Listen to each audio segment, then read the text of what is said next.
Sir, Just gonna. hello, Sam of Oh, Sam you. Show Nation. Oh no, Pleasure. you're recording right now. All right, I, I now think we're so. recording. Now we're recording. Hi. I'm doing great, Sheila. Oh man, I've been waiting on this because I have been for starters, I have been watching Tehran just to catch up, season one and season two. And Sheila. Oh Sheila. Let me love you till the morning comes. Shout out to the good folks at Ready for the World. Oh, Come bless on now, you. that ain't the first time you heard that. It, Man, it, oh, I wish it feels like the first time, Sam, even if it may not be, but I think it might be the first time I heard that. I mean, I've seriously. heard the song, but for That's someone no to say getting it. it to me, I love it. Thank you. Oh man. All right, I was gonna say, don't you know you never heard that song? That's Ready for the World now. That's Flint, No, Michigan. I You know, love I'm a that homer song. through and through. But Oh, when I'm yeah. getting at it, I love your performance in season two. And at the risk of spoiling stuff, I'm gonna pick my words very carefully. Thank you. And it is, for starters, season one and season two. You can't trust nobody. I just, here we are. Here we Right. are. I want to ask this question. I'm walking a fine line because if I keep talking, I am going to spoil something. But what did you take away from this series? What did you feel on and offset with your character? Okay, so what I took away from this series. So before working on Tehran, I'd never worked with Israelis before. And what I realized is that I am crazy about Israelis. I mean, they're such a wonderful group of artists. They all, with Tehran specifically, they're the Danny Sirkin, the director, and Donna, the producer. There are many producers, but Donna and Shula, and there's Julian Leroux and Alana Lanya. But Danny and Donna and our cinematographer, we call him Gigi, they're friends. So they've been family friends for years, and they go to each other's homes all the time. So it really felt like it felt like a family. And that was really lovely. And then because of the fact that Tehran was filmed in Greece, and so half of or more than half of our crew were Greek, I realized how much I love me Greeks. Okay, And okay. it was just wonderful. It was so wonderful. And how, yeah, it was just great. I want to ask this question because there's a lot of serious matters that's in the show, and everyone, for the most part, on camera is super serious and or on edge, if not both. Were there any funny moments or lighthearted moments during filming, or was it just kind of brooding all in Greece? Or Oh, honey, are you did kidding? everyone? First of I had all, to ask that question. you have to, of course. We okay, so Iranians, we are so funny that we do not take any moment seriously. You're not going to get through 5 minutes without getting some kind of a joke. Or so we had so much fun. We had so much fun. Glenn Close, on my first day of shoot with Glenn Close, she uh, got the whole crew and everyone in my house, in Nahid's house together, and she's like, Mhm. "Oh, we've got to sing happy birthday to my friend." So we did this video singing happy birthday, and oh, I had the best time. I have some new best friends today because of the show, and you can't make any best friends if you're all serious and Okay, brooding. I'm So good. I'm yeah. all right. That makes me feel good, and I'm glad you brought it up. You portrayed a character in the Heat, and you're the wife of Faraz. He is a skilled investigator. He really takes his job super serious. Something I've been trying to answer for the last two seasons. Maybe you can help me. Does Faraz love his wife or his job more? Because there's Oh, always some give and take. you Like he know, loves the job, loves clearly loves his wife, but there are some scenes, and I'm wording my words very carefully, where there's a lot of eye rolling from the Heat, where you're just kind of like, yo, if you break one more promise, it's on. We gonna have this talk at home. but you gonna keep happen. your face on throughout the entire series, both seasons. Right. Right. Absolutely. And so I'm so glad you picked that up.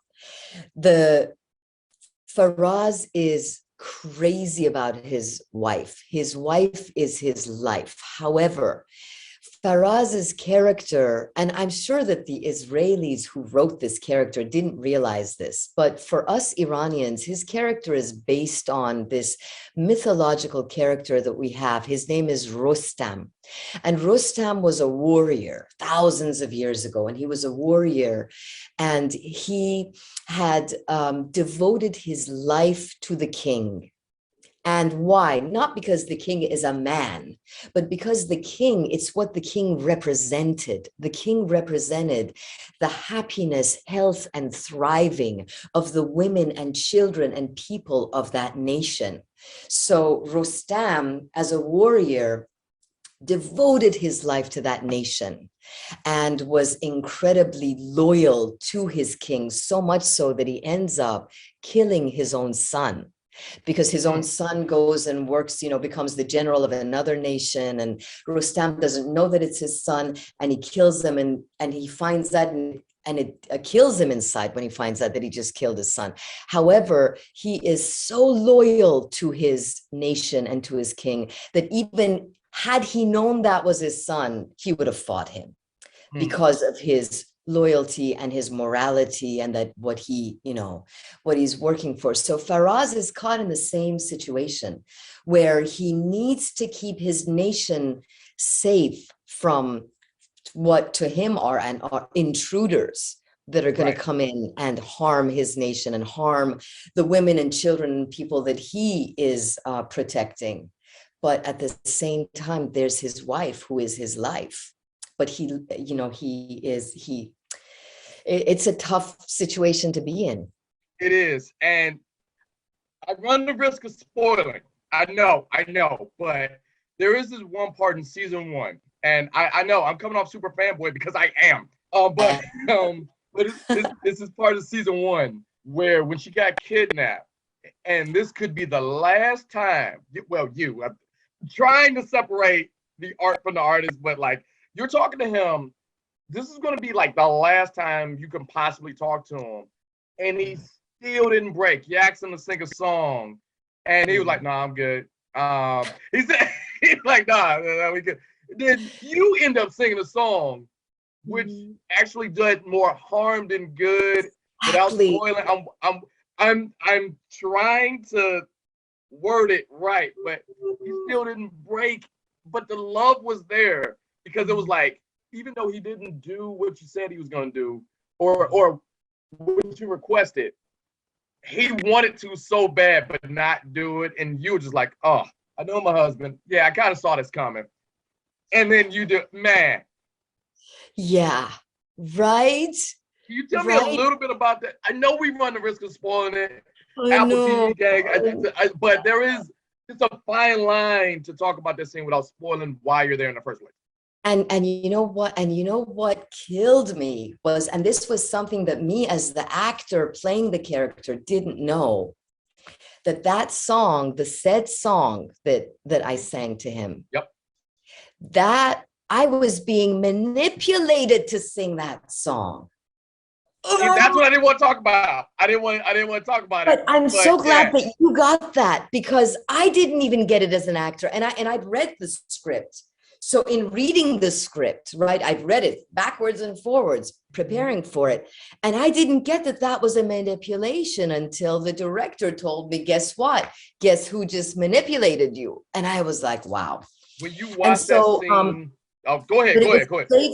I just wanted to say that it was played so well that even watching that episode, I didn't, even as an audience member, I didn't realize that she's being manipulated, and you caught that.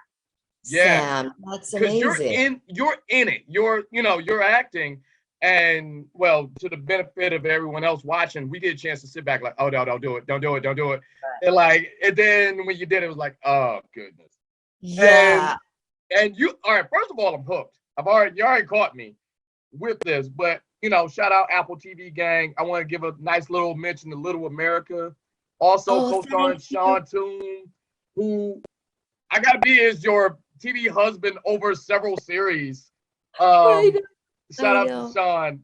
Like the Yeah. chemistry you have as I guess husband and wife, TV husband and wife Mhm. across multiple series. How did that come about? Or you just work so well together? You're cool. How? You Thank you tell so me. much for saying that. Thank you so much for mentioning that. And I love Sean Tube so much. He's such a good human being. He's just a good, solid human being, and who doesn't have what we say in Persian. People who are really good and solid, they don't have glass shards. Khurde Hmm. shishe. He's just pure and such a wonderful actor. He's so charismatic. But our chemistry on the set comes from an incident that happened when we were filming Little America for Apple TV. And the incident that happened was, first of all, Sean was going through some personal crisis at the time. So my heart was open to him and feeling for him because of what he was going through. And the day before our first day of shoot, I had an accident in the gym doing something so stupid I don't even want to mention, but No, I you almost you we're here now. You gotta tell us.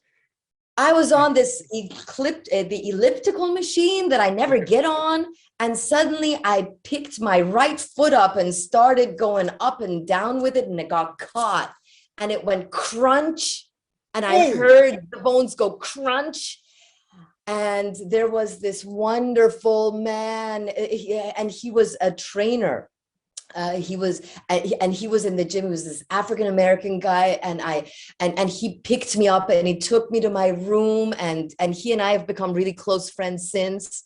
And then Sean came to my room, but when Sean saw what I was going through, and he was worried that I was going to be replaced because an actress with a broken foot, like a broken foot, was not part of her character, that his worry for me and my worry for him, I feel like made us really have a certain chemistry that started in Little America, and now we get to be together. Thank God for Apple TV oh, that's on awesome. another Apple And you TV said show.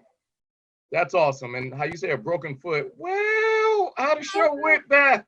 I mean, like if you really sit back and think about it, how the I know. show it. Thank goodness Oh it my. wasn't broken. And there's a scene in Little America where Sean and I are walking down the hallway and you see me limping, and it was because of Mm, that. But it wasn't broken, but it was bad. okay.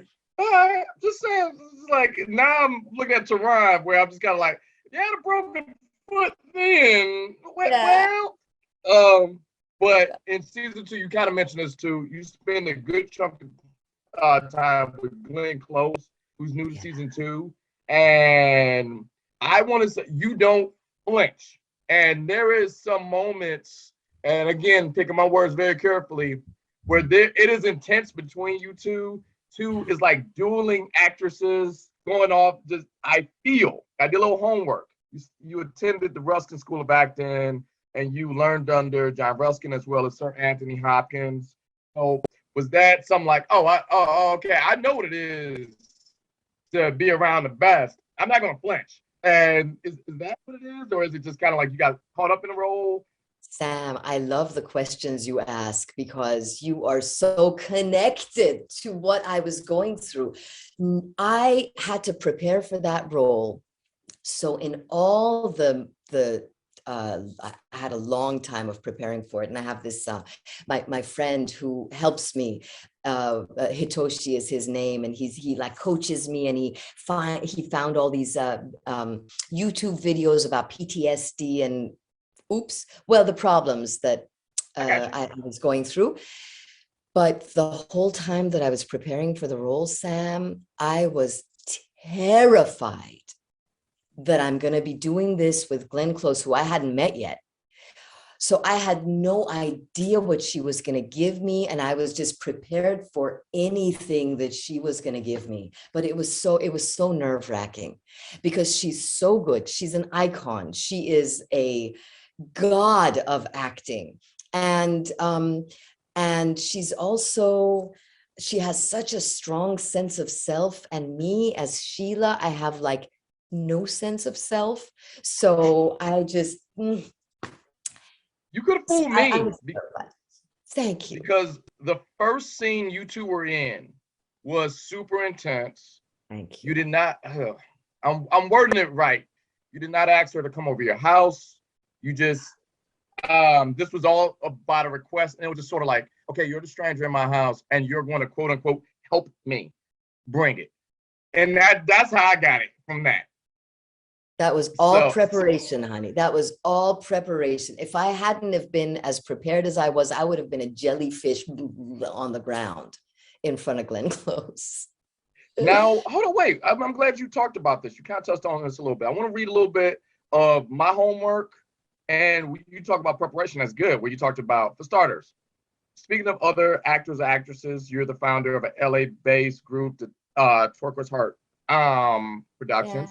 You uses your theater as a form of teaching, activism. You write and direct, even way back.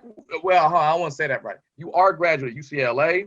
You studied departmental honors in Bachelor's of Science and In biological bio. anthropology. Yeah. That's correct. Yeah. Now, the reason I'm bringing all of this together, there's always been this throughout your career has been a one part um, education and one part entertainment, and they clash. Whether it be now in Tehran or you've done some PSAs for mental health, you talk about PSAs on stigma, depression, PTSD, anxiety.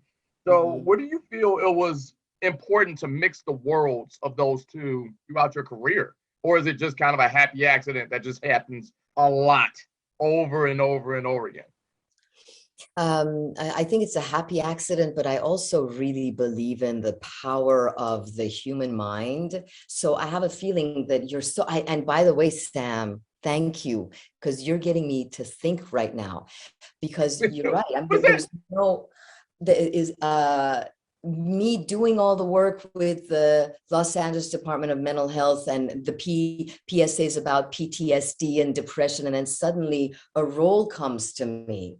So I think that is part of it is my maybe, how powerful the mind is, and it's got some energy, it's got some power of attraction. So that's part of it. What I am really interested in is I'm very interested in people healing their own traumas and healing themselves and opening their beautiful hearts up to each other so that they can love each other regardless of nationality or sex or race or language, and to open their beautiful hearts up to all the animals that share our planet with us. And that's just my dream for the world, is that happens. Now, I know you are an animal lover. You Mhm. are especially the one and only Malas Kanhum. Like I want to shout him out, but you have done a lot of work in working with animals. And where did you find?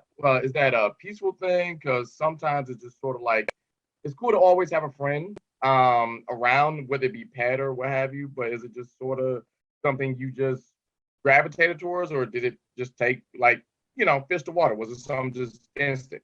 You know what? As a child in Iran, my mom and dad, we used to have this huge staircase, and they had a bunch of bird cages. So we had a lot of birds, and we used to have a dog. And as a child, I always gravitated toward animals. And every time I would see a bird that has a broken wing, I wanted to fix it. For a long time, I wanted to become a veterinarian.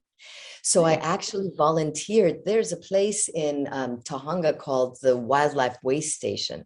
And so back when I was 18 and hoping to become a veterinarian, I actually volunteered there to take care of the animals. And I met Betty White because she would come a lot. And so I love animals. It's just how I've been forever.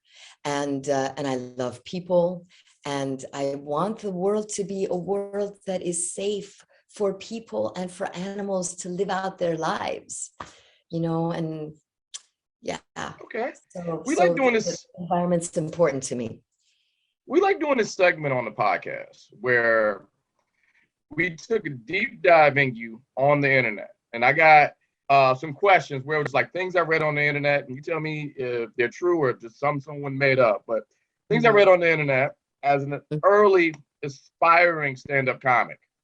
Uh-huh. Um, you used to hold sets, let's say all around the world, but mostly in places that didn't exactly think stand-up was so cool if you're talking about the nation you're in. I just want to make sure I got that right. So is that If you're correct? talking about the what that you're in, if you're talking about the what that you're in. Some of the nations you were in where they didn't Right. take too kindly to people speaking of power, let alone making jokes about it.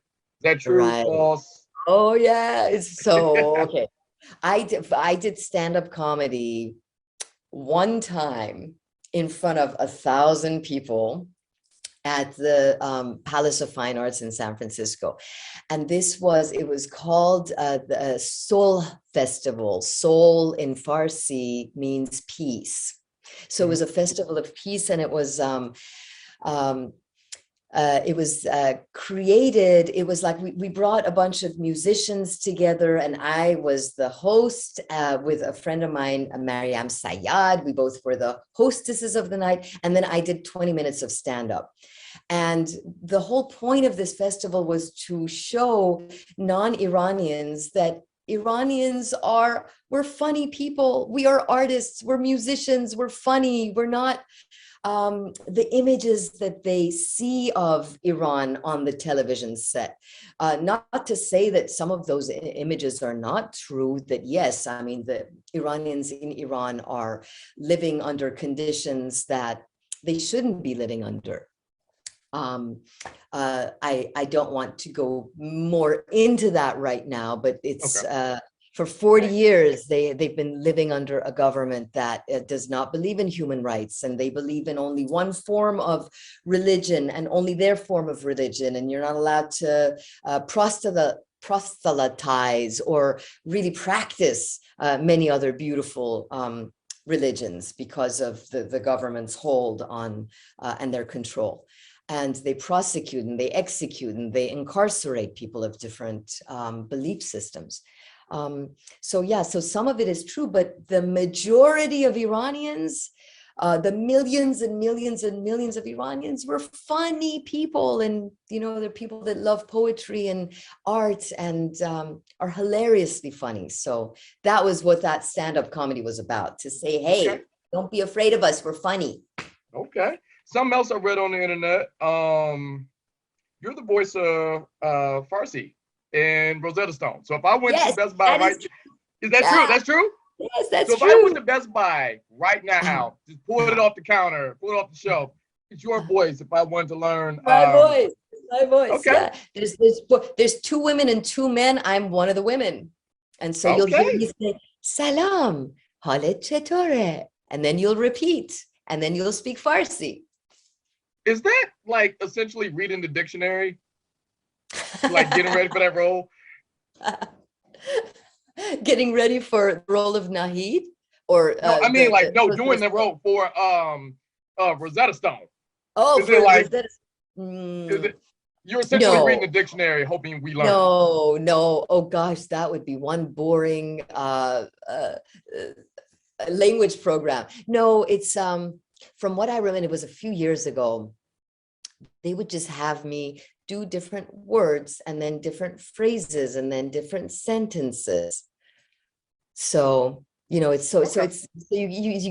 to feel the grammar and how words are used and how they sound, and it's a great language program. I studied Spanish from it, and it works. I speak a little Spanish now thanks to Rosetta Stone. Well, I will hope so. You're in the building. I mean, you might want to learn some stuff too, right? And the last thing I read on the internet, you're a chicken keeper. I love that you know that. Yes, I have a chicken who is 13 years old, Sam. Her name is Tara. And during COVID, she was about 11 years old. Now, chickens, so you know, only lay eggs about 3-4 years. This chicken during COVID at the age of 11 started laying eggs again. And I swear to you, I think it is because as horrible as COVID was for the human population, because of planes not flying around and cars not going, because there was no noise pollution and there was no air pollution, animals felt it. And so my chicken had like a whole new life starting again. At 11, she started laying eggs again. And then when the cars and planes started again, she stopped laying eggs and she started laying eggs again a week ago. And she's 13. So, and chickens are amazing. Can I give you a chicken story before we stop? Go ahead. So just so people know that animals are sentient and they know things. I had these 2 chickens. Since they've passed on. One of them fell into the pond. I have a pond that I made. One of them fell into the pond, and chickens can't swim because they don't have like ducks. They can't swim. So her friend came up to the kitchen door and screamed an alarm that we've never heard from these chickens before, until we went out and saved her friend and took her friend out of the pond. So they take care of each other. They have each other's backs, and there's altruism. It's just the animal world. It's just human beings. We've not cornered the market on having heart and having morals and doing good and taking care of one another. And I thank you. And that's all my homework. I mean, I dug a little deep. We do our homework a little bit over here. But lastly, I mean, you were born in Tehran. Just to kind of bring it full circle, my last 2 questions. You were born in Tehran. Now you live in Los Angeles. And during 1979, you went through everything. I mean, during the revolution, at an early age, you witnessed some of things that you just plain shouldn't. Your dad was a target of the government, and you guys fled the country. You left everything you know to come over here, and you started a new life in the US. And one of the coolest things, if not probably the coolest things about you, is that you didn't let that negative incident define you. To this day, you still preach positivity, and you learn to rise above all of that stuff that you were, for no fault of your own, born into. You teach people others. Do you still use that to this day to fuel yourself? Do you look at it like, man, look how far I come? Or is it just kind of like, hey, this happened, I'm going to make sure I do better? Or is it a combination of the such? I think I got a lot of it from my dad, because my dad was a colonel during the Shah's army long before I was born. He was almost 60 when I was born, so he's much older. So he had a wisdom about him, but he was really funny. So even though we were going through some of the most traumatic, horrible time of our lives, we, as you mentioned, we'd lost our home. We went from riches to rags overnight.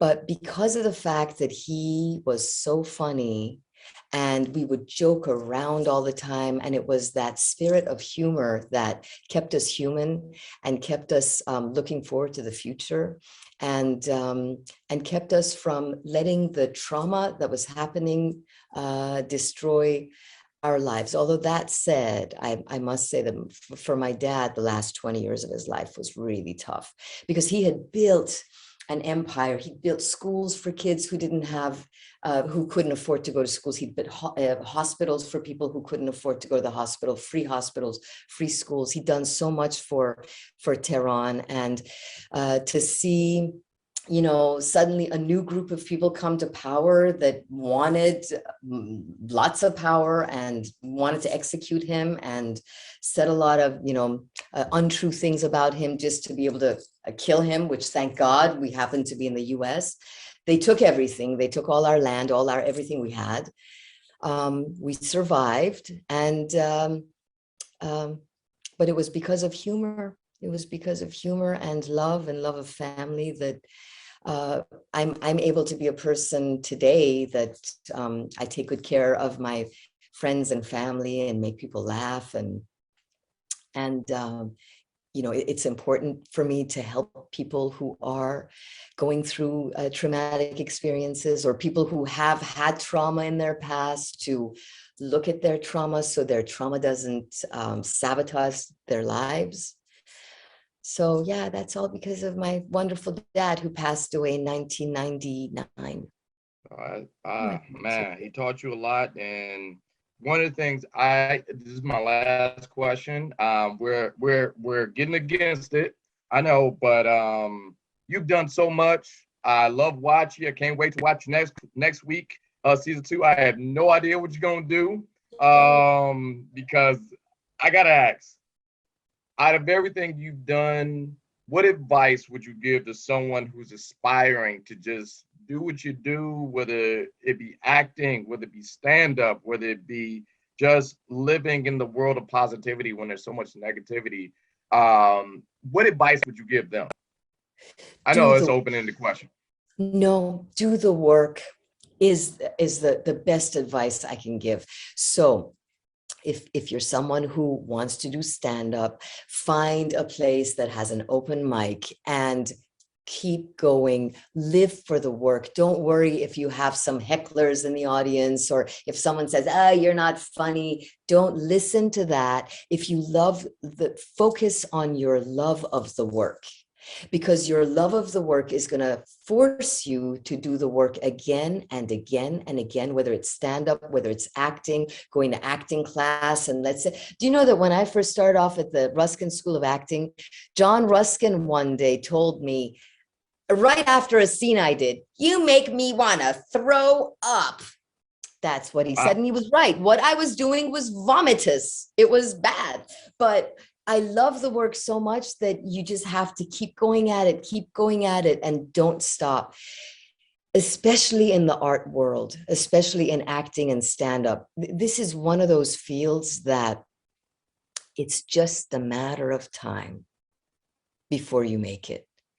And a lot of actors stop because they're like, oh my God, I have too much self-respect to continue on, you know, in a field where you have no agency, and, you know, they want to start families. And it really is with stand-up, I'm sure too, but definitely with acting.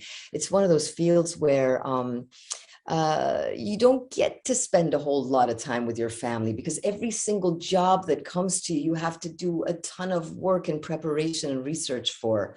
So it is hard on the family, but if you stick to it, if it's what you love, just keep doing the work, and I promise you, you will make it. But you just have to keep doing it, keep doing the work, because the more you do the work, the more you hone your craft, the better you're going to get. And eventually it's just a matter of time, Sheila, I could talk to you all day, but unfortunately I can't. I want everyone, if we put your IG at the start of the podcast, if one more, your IG, your Twitter, where can they find you? I know they're going to see you season 2 of Tehran. And Lord knows I want to see you, because I want to see what you do next time. But where can they find you? They can find me on Instagram. I'm Shila Ommi, SHILAOMMI. So I think it's at Shila Ommi, or at Ommi Shila, one of those, but it's Shila Ommi. It sounds like Shila, but it's... All right. Oh, come on, just one more time. Oh, Sheila, let me love you too. I don't know the rest. Hey, there you go. That's how you got to do it. That's how you remember it. Sheila, thanks so much for coming to the podcast. We love Thank you, Sam. Thank you. You're welcome back anytime. And I can't wait to see what you do next week. I'm dead serious. Apple TV is fired up. Can't wait to see it. Thank you so much, Sam. You're so welcome. And it was so much fun spending this past 20 minutes with you. Thank you. That's awesome. Thank you so much. Have a great one.